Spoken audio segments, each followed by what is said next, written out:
ઓખા ખાતે મુસાફરોની સુવિધામાં વધારો કરતું નવું એસટી બસ સ્ટેશન હવે કાર્યરત થઈ ગયું છે. જામનગર એસટી વિભાગ હેઠળના જૂના અને જર્જરિત બસ સ્ટેશનને તોડીને અદ્યતન આરસીસી ફ્રેમ સ્ટ્રક્ચર સાથે નવું બિલ્ડિંગ તૈયાર કરાયું છે. રાજ્ય સરકારની આર્થિક સહાયથી ₹1,70,00,000ના ખર્ચે બનેલા આ બસ સ્ટેશનનું લોકાર્પણ યુવા નેતા સહદેવસિંહ પબુભા માણેકના હસ્તે રિબન કાપીને કરવામાં આવ્યું હતું. આ નવા બસ સ્ટેશનમાં 4 platform, waiting hall, parcel room અને ડ્રાઈવર કંડક્ટર રેસ્ટરૂમ સહિતની તમામ આધુનિક સુવિધાઓ ઉપલબ્ધ કરાવવામાં આવી છે. આ પ્રસંગે ગૃહરાજ્યમંત્રી હર્ષ સંઘવી, મંત્રી પ્રવીણ માળી અને સાંસદ પૂનમ માડમે એસટી નિગમને ઓનલાઈન શુભકામનાઓ પાઠવી હતી. કાર્યક્રમમાં પાલિકા પ્રમુખ રાજુભાઈ કોટક, ચેમ્બર ઓફ કોમર્સના હોદ્દેદારો અને વેપારી અગ્રણીઓ સહિત મોટી સંખ્યામાં સ્થાનિક મહાનુભાવો ઉપસ્થિત રહ્યા હતા.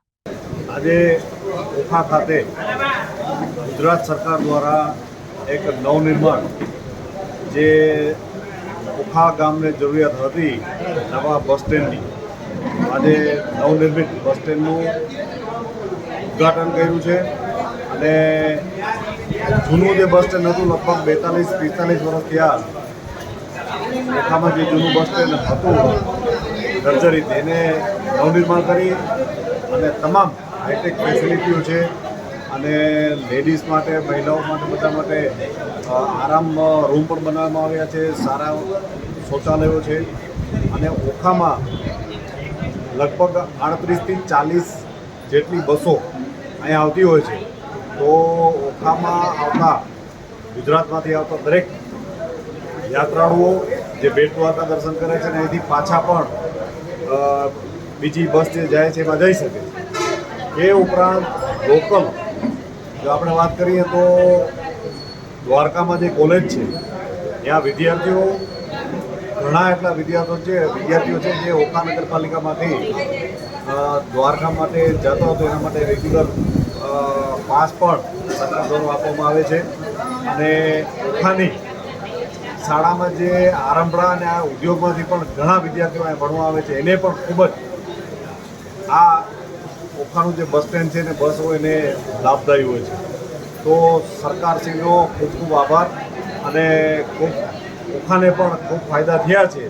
જેમાં આપણે જોઈએ કે બેટ દ્વારકામાં બ્રિજ બન્યા પછી આ ઓખા આપણે જ્યાં ઊભા છીએ એ બસ સ્ટેન્ડની બાજુમાં જ એક નવું ઓખા ગામને સરકારશ્રી દ્વારા ઓવરબ્રિજ આપવામાં આવ્યું છે, જેનું હમણાં જ લોકાર્પણ એનું પણ કરવામાં આવશે. પણ આજે એક ખૂબ આનંદની વાત છે ઓખાવાસીઓ માટે અને ઓખા નગરપાલિકા માટે અને તમામ યાત્રાળુઓ જે બેટ દ્વારકામાં આવે છે એને આ નવા બસ સ્ટેન્ડનો લાભ મળશે. આજરોજ ઓખા નવીન બસ સ્ટેશનનું લોકાર્પણની કાર્યક્રમ છે એ સંપન્ન કરવામાં આવેલ છે. ઓખા નવીન બસ સ્ટેશન કુલ 1,67,00,000ના ખર્ચે આરસીસી ફ્રેમ સ્ટ્રક્ચરવાળું બાંધકામ છે એ કરવામાં આવેલું છે. કુલ 4 પ્લેટફોર્મ છે એ ફાળવવામાં આવેલ છે.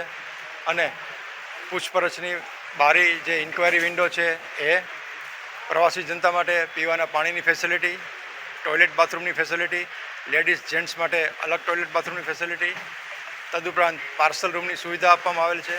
તથા એક સ્ટોલ છે એ પણ પ્રોવાઈડ કરવામાં આવેલું છે.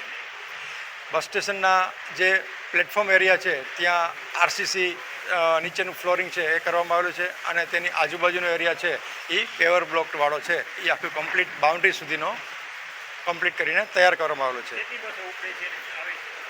અમારા જે ઓખા બસ સ્ટેશનની અંદર હાલમાં 30થી 35 બસો છે એનું સંચાલન દૈનિક સવારથી લઈ અને સાંજ સુધી કરવામાં આવે છે. તદુપરાંત 7થી 8 બસો છે એ night halt Okha bus station ખાતે કરે છે, કે જે બસો રાત્રિ રોકાણ કરી અને સવારે એના રૂટ ઉપર પાછી પ્રસ્થાન કરી અને ગંતવ્ય સ્થાને પ્રવાસીઓને પહોંચાડે છે.